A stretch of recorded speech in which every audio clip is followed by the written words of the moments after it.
بحرنا بسرعنا له وزفنا هيا نعسر شوعة ورحي كفلنا فرحنا له هيا وزف عسر شوعة ورحي ሰራሕተኛታት ጥዕና ተቃውሞ ይገብራሉ። ኣብ መላእ ኢትዮጵያ ሓኻይም መሃያ ናይ ከፈለና ዝብል ጽሑፍ ሒዞም ሕቶ ከቅርቡ ዝጸንሑ እንትኾኑ ሕቶና ናይ መሃያ ጥራሕ ኣይኮነን ሙያና ይከብረልና ክብሉ ተሰሚዖም እቲ ዝወጽእ ዘሎ ሕቶ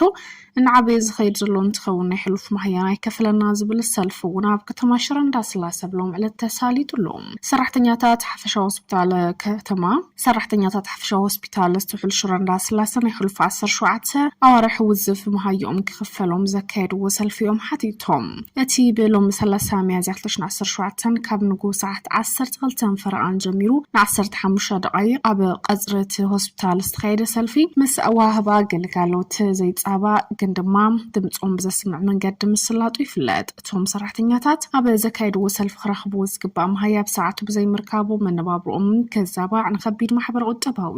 ቅልውላው ከቃልዑን ተገዲዶም ህይወት ህዝብና እናድሕና ንሕና እውን ክንድሕን ደሊ ኢና ዝብሉቶም ሰልፈኛታት ናብ ንበር ህይወቶም ንምምላስ እቲ ውዝፍ መሃያ ብሓፂር እዋን ክኽፈሎም ዝወሃቦም ዝነበረ ጥቕሚ ክሕለወሎም በዘገልገልዎ ክነብሩ ክኽበሩ ናይ ተቐልዓይነት ክፍሊት ኩሉ በዓል ሞያ ክኽፈል መጠን ክፍሊትኩም መሓይሽ ናጽ ሕክምና ምስ ስድሮም ክፍቀደሎም ቋም መንበር መሬት ክወሃቦም ይሓቲቶም ዘለዎም እዚ ተፈጻሚ ክኸውን ድማ ቢሮ ጥዕና ትግራይ ግዚያዊ ምሕዳር ትግራይ ካልኦት ዝምልከቶም ኣካላት ልዑል ትኩረት ሂቦም ክሰርሕሉ እቶም ሰልፈኛታት ጻውዒት ኣቕሪቦም ኣብ ትግራይ ጥራሕ ዘይኮነ ኣብ መላእ ኢትዮጵያ ዝርከቡ ሓኻይም ዘቕርቡ ዘለው ሕቶ ክምለስ ተዘኪኢሉ ስራሕና ደው ክነብል ክብሉውን ተሰሚዖም በዚ ተተሓሒዙ ማሕበር ሰሙያ ጥዕና ኢትዮጵያ መንግስትን ሕቶ ሰሙያ ጥዕና ብህጹጽ ምላሽ ክባ ተሓሳሲቡ ማሕበር ሰሙያ ጥዕና ኢትዮጵያ ኣብ መላእ ኢትዮጵያ ቅድሚ ስራሕ ኣድማ ተቃውሞ ስዒቡ ኣብ ወሰኽ መሃያን ጥቕምን ዝተኣሳሰር ሕቶ ሰሙያ ጥዕና መልሲ ክወሃብ ዝጠልብ መግለጺ ኣውፅኡ መንግስትን ሕቶታቶም ብህጹጽ ምላሽ ክብ ዘተሓሳስብ እንትኸውን እቲ ሙያዊ ምንቅስቓስ ንሃገርን ሕብረተሰብን ብዘይጎድእ መንገዲ ክካየድ ከም ዘለውን ኣስሚሩሉ እቲ ማሕበር በቲ ልዕለት ኣብ ዘውፅኦ መግለጺ ክኢላታት ጥዕና ዘቕረቡ ሕቶታት ቁንዓት ብምዃኖም መንግስቲ እውን ቁልጡፍ ፍታሕ ክህብ ኣለዎ ይብል መንግስት ንዝለዓል ሰክፍታ ሸል ምባል ደው ኣቢሉ ንሃገር ጸገም ቅድሚ ምፍጣር ግቦ ቃልቦ ምላሽ ከቡና ትሪሮ ተሓሳሲቡ እዩ እዚ ሕቶታት ብተደጋጋሚ ናብ ዝምልከቶም ኣካላት መንግስትን ላዕለዎት ኣብያተ ጽሕፈት መንግስትን ብዝግባእ ሕጋዊ መንገዲ ከም ዝቐረበት ማሕበር እንትገልጽ ይኹን እምበር ብሰሙያ ጥዕና ዝቐረቡ ሕቶታት ቁልጡፍን ግቡእን መልሲ ተዘይተዋሂብዎም ግን ሰሙያ ጥዕና ብዝተፈለየ መንገዲ መሰሎም ይጠልቡ ኣለው ከብለውን ኣብርሂሎም ኣብ ክልል ኣምሓራ ዘሎ ካብ ቁጽጽር መንግስቲ ወጻኢ ኣይኮነን ኢሉ ለገሰትሉ 900 ክልል መንግስት ኣብ ቁጽጽር ኣትዩ እዩ ዝብል ሓላፍ ርክብ ህዝቢ መንግስትን ኢትዮጵያ ዝኾነ ለገሰትሉ ፋኖ ተደምሲሶም እዮም ዘለዉ ግን 10% ጥራሕ ምዃኖም ዝሕብሩ ብልጽግና 900 ክልል ኣብ ቁጽጽር እዩ እንትብል ዕጡቃት ፋኖ ድማ 800 ክልል ኣብ ቁጽጽርና እዩ ይብሉ መዕለብ ዘይተረኽበው ኩናት ክልቲኦም ሓይልታት ሓዲኡ ደምሲሳ ጥፍዮ እዩ ካብ ምባል ወጻኢ ካልእት ኩናት ከህድእ ዝኽእል ሰላማዊ መንገዲ ክመርጽ ዝርአ ኣይኮነን ኣብ ዝተፈላለዩ ከባቢታት ክልል ኣምሓራ ከም ብሓድሽ ከም ዝተወልዕ ዝተፈልጠ እንትኸውን ነበርቲ ከም ዝብልዎ ኣብ ገለ ከባቢታት ጎጃም ሰሜን ሸዋ ሰሜን ወሎን ጎንደርን ከቢድ ውግእ ይካየድ ኣሎ ብሰንኪ መንጎ ዕጡቃት ተቃውምቲ ሓይልታት መንግስቲ ተወሊዑ ዘሎ ሓድሽ ጎንፂ መስመራት መጓዓዝያ ተዓፅዮም ከም ዘለዉ እንትዛረቡ ካብ መወዳእታ ናይቲ ዝሓለፈ ሰሙን ጀሚሩ ኣብ ምርኣዊ ደቡብ ሜጫ ቋሪት ሰከላ ደጋን ዳሞትን ቆቢያ ገምዛ ወረዳ ሸዋሮቢትን ከባቢኡን ላሊበላን ዙርያን ኣብ ዝርከቡ ቁሻታት እውን ሓያል ረፅሚ ይካየድ ኣሎ ካብ ከተማታት ደብረ ብርሃን ናብ ደሴ ዝወስድ ጽርግያ ድማ ካብ ዝሓለፉ ሰሙናት ጀሚሩን ዘይተወሰነ እዋን ክዕጹ ከም ዝተወሰነ እውን ተፈሊጡሎም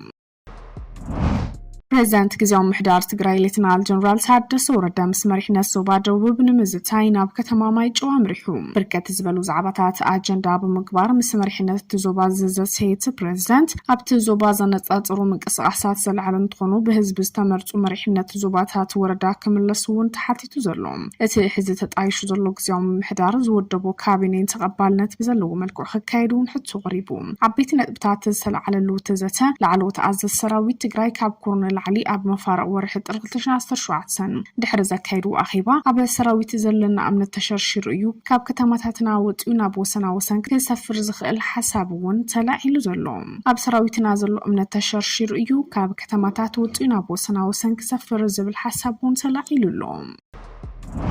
ሱዳን ምስ ሕብራት ኤምሬት ዓረብ ዝጸንሐ ዲፕሎማሲያዊ ርክብ ከም ዝበተኸት ወታደራዊ መንግስቲ ሃገር ኣፍሊጡ እተሰጎምቲ ብጀነራል ሐሜቲ ዝምርሑ ሓይልታት ዳዕመል ሰሪዕ ነቲ ሓሳብ ሕዚ በትኩናት ሕድሕርቲ በተዛማዲ ከይተተንክፈት ዝጸንሐ ፖርት ሱዳን ኣብ ዝሓለፈ ሂደት መዓልታት ብሰብ ኣልቦ ነፈርቲ ኣብ ዝጥቃዕሉ ዘሎ እዋን ተወሲዱ ዘሎ ሚኒስተር ምክልኻል ሱዳን ያሲን ኢብራሂም ኣብ ዝሃቦ መግለጺ ኤምሬት ዓረብ ውክልና ንሉዓላውነት ሃገሩ ትጥሕስ ኣላ ክብል ይኸስስ ብጀነራል ዓብደልፈታሕ አልቡርሃን ዝምራሕ መንግስትን ኤምሬት ዓረብ ንባዕሎም ለኻው መጋባእያ ዘቕረበው ክሲ ከም ዘይተዓወተ ዝፍለጥ እንትኸውን ላዕለዎት ቤት ፍርዲ ሕብራት ሃገራት ICJ ሱዳን ኣብ ምጽናት ዓሌት ተሓባባሪት እያ ብምባል ኣብ ልዕሊ ኤምሬት ዓረብ ዝቐረበ ክሲ ነጺጉሎ ሱዳን ኤምሬት ዓረብን ኣብቲ ብ10,000 ዝቑጸሩ ሰባት ዝሞቱሉ ሚልዮናት ካብ ባይቶም ከመዛበሉ ዝተገደድሉ ብዙሓት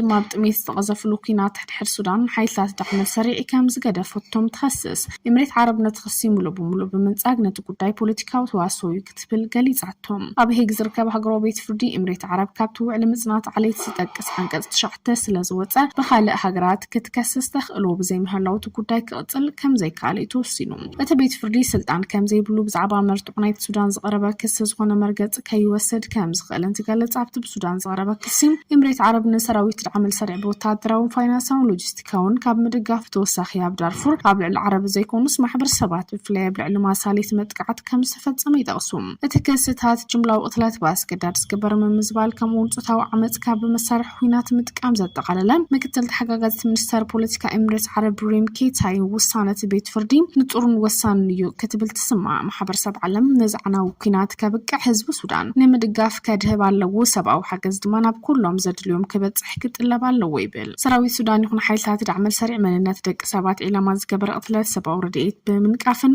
ዝምታና ሓዊሱ ክኽሰሱ ዝጸንሑ እንትኾኑ ሱዳን ናብ ላዕለዋይ ቤት ፍርዲ ሕብራት ሃገራት ዘቕረበቶ ክሲ ድማ ነቶም ኣብቲ ጉዳይ ብቐጥታ ዝዋስኡ ዘሎ ሓይልታት ዳዕመል ሰሪዕ ዘይኮነስ ነቶም ንዓቶም ደጊፋት ትበሃል ኤምሬት ዓረብ ዘነጻጸረ ስለዝኾነ ዘይልሙድ ክሲ እዩ ክብል እቲ ጉዳይ ኣብ ወፃ ሃገራት ንዝፍጸም ግፍዕታት ብምግሃድ ድማ ሃገራት ተሓተት ኮና ይኽእላ ድየን ንዝብል ሕቱ መርማሪ ኮይኑ እውን ሓሊፉ ዳያኑ እቲ ላዕለዋይ ቤት ፍርዲ ኣብቲ ጉዳይ ናይ ምውሳን ስልጣን ከም ዘይብሎም እኳ እንተገለጹ ሃገራዊ ኣብያተ ፍርዲ ብኸመይ ዲፕሎማስያዊ ሜዳታት ውግእ ይኾና ከም ዘለዋ ግን ብንጹር ድማ ዘርእየ ፍጻመ ምዃኑ እዩ እናተሓበረ ዝርከብ